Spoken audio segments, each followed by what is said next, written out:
इस तरह की और भी बहुत सारी कंपनियां, जैसे अनिल अंबानी की कंपनियां। अनिल अंबानी जी तो सरकार के दामाद हैं, वो कुछ भी कर सकते हैं, कोई सवाल पूछने वाला नहीं है उनसे।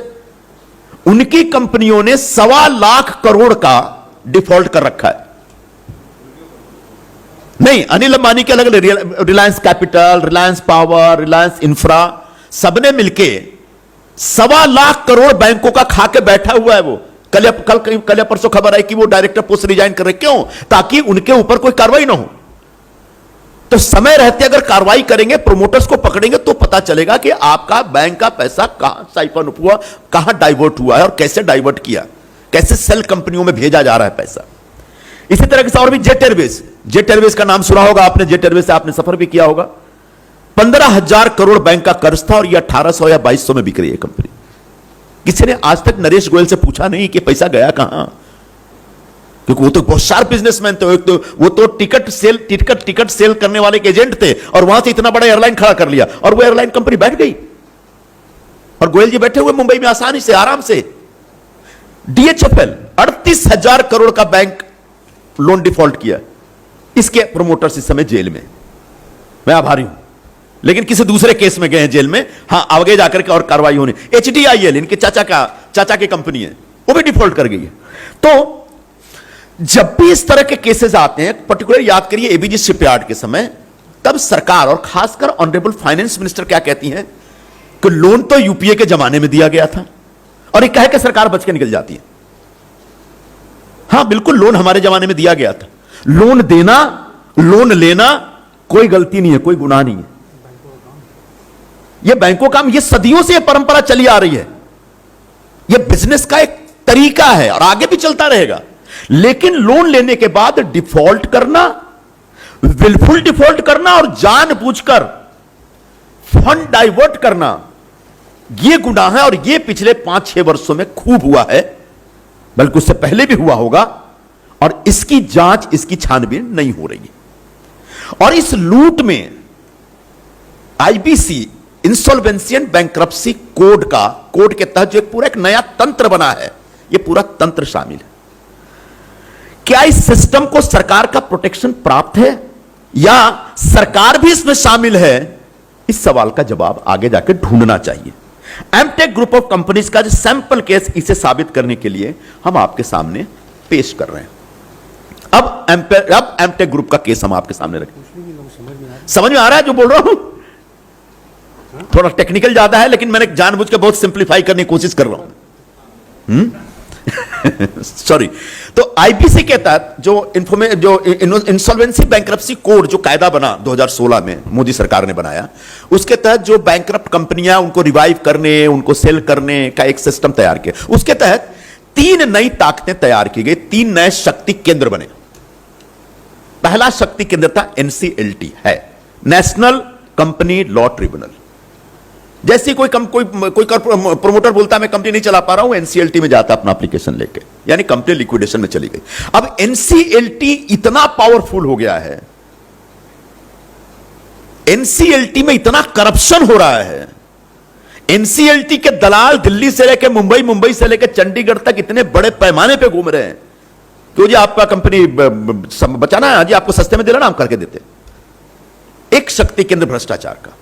दूसरा, इसके अंदर एक आरपी अपॉइंट होता है। आरपी क्या है मैं बताना चाहूंगा।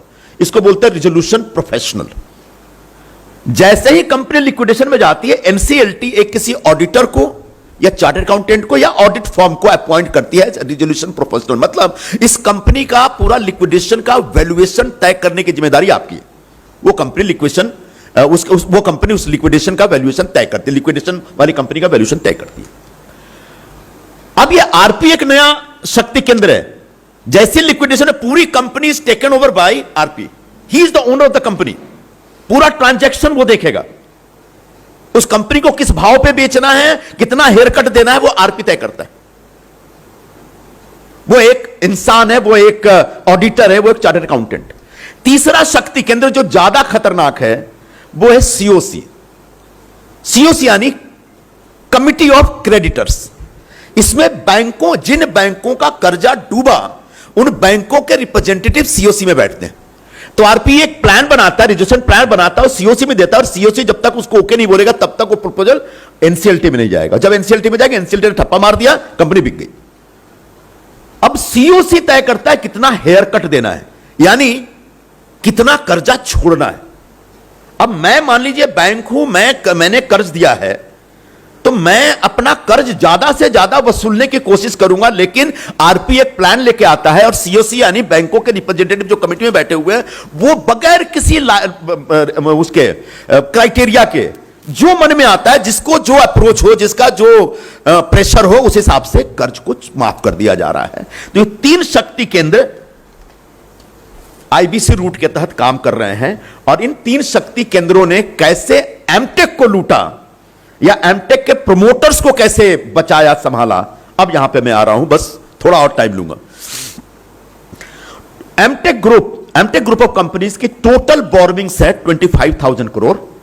इसमें एक कंपनी है इनकी एमटेक ऑटो 12,500 करोड़, दूसरी कंपनी है इनकी कैशटेक 7,500 करोड़, तीसरी कंपनी है मेटालिस्ट 3,500 करोड़, और एक चौथी कंपनी है एआरजीएल एंड अदर्स 1,500 करोड़। 2017 में एमटेक ऑटो इंसॉल्वेंसी में गई, यानी 2017 में एमटेक ऑटो ने एनसीएलटी को एप्लीकेशन दिया कि साहब हम डूब गए हैं, हमको हमारी रक्षा करो। तो जैसे इसको बोलते हैं इंसॉल्वेंसी में जाना, कंपनी बैंकरप्ट हो गई तो इंसॉल्वेंसी प्रोसेस में जा रही, यानी इंसॉल्वेंसी केस बन गई। तो जैसे एनसीएलटी में केस गया तो एनसीएलटी एक आरपीओ अपॉइंट करता है, यानी रिजोल्यूशन प्रोफेशनल अपॉइंट करता है। यहां पे जो रिजोल्यूशन प्रोफेशनल अपॉइंट किए गए उनका नाम है दिनकर वेंकट सुब्रमण्यम। ये basically Ernst and young EY audit firm के पार्टनर भी हैं और इंडिया बेस्ड एक बड़े ऑडिटर या चार्टर्ड अकाउंटेंट कह सकते हैं ये।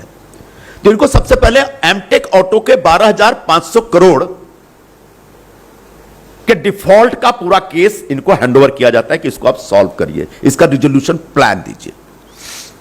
2018 आते आते एमटेक ग्रुप की जो बाकी कंपनियां वो भी डिफॉल्ट कर जाती हैं कि सब एक दूसरे से कनेक्टेड है। इसका भी डिटेल है हमारे पास कैसे कनेक्टेड है सब। तो कैस्टेक्स, मेटालिस्ट और ARGL went into insolvency and same RPA is appointed. यहां से भ्रष्टाचार शुरू होता है। एक कंपनी का अगर एक रिजोल्यूशन प्लानर है तो सेम प्लानर, सेम प्रोफेशनल दूसरी कंपनी को नहीं देना चाहिए था ताकि एक क्रॉस चेक हो सके। तो एक मिलीभगत करने के हिसाब से उसी दिनकर वेंकट सुब्रमण्यम साहब को चारों कंपनी यानी 25,000 करोड़ का एक रिजोल्यूशन प्लान देने का निर्देश दे दिया गया इनके तरफ से, क्या नाम है, एनसीएलटी के तरफ से।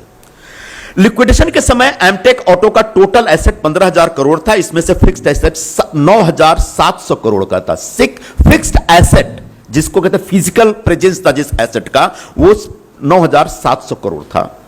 और इस आधार पर आरपी ने कंपनी का एक लिक्विडेशन वैल्यू तय किया और पोटेंशियल बिडर के साथ इंफॉर्मेशन शेयर की। अब उसकी बिडिंग का प्रोसेस शुरू होता है और इस आधार पर जब पूरा वैल्यूएशन तय किया तो आरपी ने एक वैल्यूएशन बताया कि भाई 4,100 करोड़ में पूरा ग्रुप बेचा जा सकता है। 2 बिडर आते हैं, 25,000 करोड़ की कंपनी 4,100 करोड़ में बेचने की बात होती है। नीलामी की प्रक्रिया शुरू होती है, 2 बिडर आते हैं। मार्च 2018 तक 2 बिडर आते हैं। एक बिडर है लिबर्टी हाउस ग्रुप और दूसरा बिडर है डेक्कन वैल्यू इन्वेस्टर्स। ये 2 बिडर्स आते हैं और दोनों बिडर्स सीओसी से यानी कमिटी ऑफ क्रेडिटर से नेगोशिएशन करना शुरू करते हैं और फाइनली कहीं जाके नेगोशिएशन में वो कामयाब भी हो जाते हैं। ये मार्च 2018 की बात। मार्च 2018 के पहले ठीक उसी टाइम पे आईबीसी का एक रूल है कि जब रिजोल्यूशन प्रोफेशनल किसी कंपनी का लिक्विडेशन का प्रोसेस शुरू करता है, वैल्यूएशन शुरू करता है, तो एक इंडिपेंडेंट ऑडिट फर्म को हायर करता है और उसको बोलता है कि लिक्विडेशन में आने के 2 साल के भीतर इस कंपनी के क्या क्या ट्रांजैक्शन थे उसका रिव्यू करिए, उसको जरा एग्जामिन करिए। तब एक ऑडिट फर्म को अपॉइंट करते हैं, उसका नाम है अर्न्स्ट एंड यंग ईवाई, जो एक इंटरनेशनल फर्म है जिसका इंडिया में भी अपना प्रेजेंस है। इस बीच audit firm Ernst and Young scene में आता है, यहीं से घोटाला एक्सपोज होता है। ईवाई ऑडिट फर्म ने, जो जिसमें आरपी के पार्टनर भी हैं, ईवाई की ऑडिट फर्म और ईवाई की रिपोर्ट आती है फरवरी 2018 में। मार्च में बिडर्स फाइनल हो गए, जबकि फरवरी में ईवाई की एक रिपोर्ट आई है और वो रिपोर्ट बिडर्स को नहीं दिखाई जाती है। यह रिपोर्ट क्योंकि एक्सप्लोसिव थी, इस रिपोर्ट में घोटाला था। इस रिपोर्ट ने एमटेक के प्रोमोटर्स के सारे कारनामों को एक्सपोज किया। इस रिपोर्टर से फाइंड आउट क्या किया, इस रिपोर्ट में क्या फाइंड आउट है? Fixed assets of Amtek were written off. Around 7,000 crore का एसेट राइट ऑफ कर दिया गया।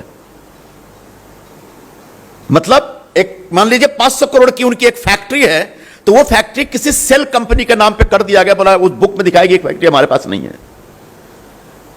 यानी रिजोल्यूशन प्रोफेशनल ने 4,100 करोड़ जो उसका वैल्यूएशन किया, उसके बाद उसके पास एक रिपोर्ट आती है जिसमें बताया जाता है कि जो तुम जिस आधार पे वैल्यूएशन कर रहे हो वो प्रॉपर्टी तो उसके पास ही नहीं हो, एसेट उसके पास है नहीं। 9,500 करोड़ दिखाया गया था कि इनका एक एसेट है, उसमें से 7,000 करोड़ का एसेट राइट ऑफ किया गया, वह भी कंपनी की इंसॉल्वेंसी प्रोसेस शुरू होने के बाद।